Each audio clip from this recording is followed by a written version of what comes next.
Crazy Rocket, now available on PMBet.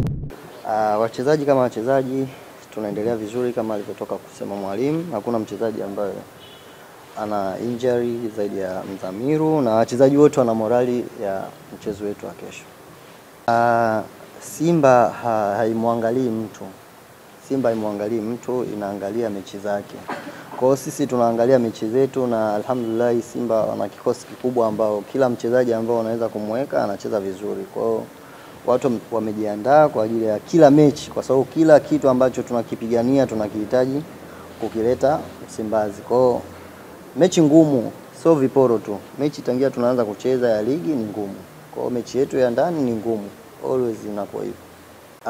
Simba ni timu kubwa. Simba ni timu kubwa. Nasema Simba ni timu kubwa kwa sababu kila anayekuja Simba anajua umuhimu wa kitu gani kimemleta Simba. Sisi sio watoto kama muda wote tunafuatana mechi, hapana. Kila mtu anajua umuhimu wa mechi ambao tunakutana nayo. Aidha iwe Mashujaa, aidha iwe hata daraja la kwanza.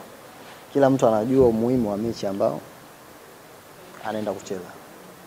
Karibu. Sasa inakuwa iko vile vile kwa sababu hakuna kitu kizuri kama unatoka kwenye mechi kubwa afu unaenda kwenye mechi ambayo wewe unasema ndogo. Hii sio mechi ndogo.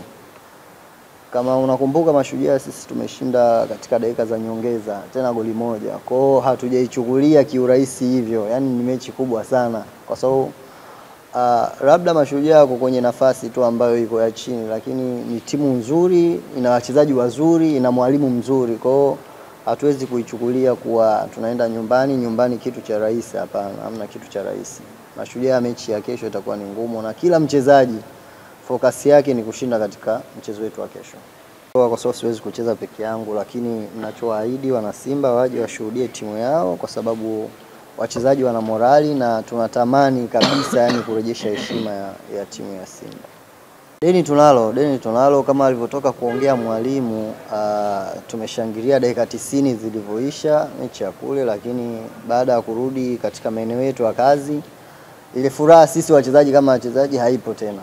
Tuna focus na vitu ambavyo viko mbele yetu, kwa sababu hii ni kazi na tuko kwenye kazi.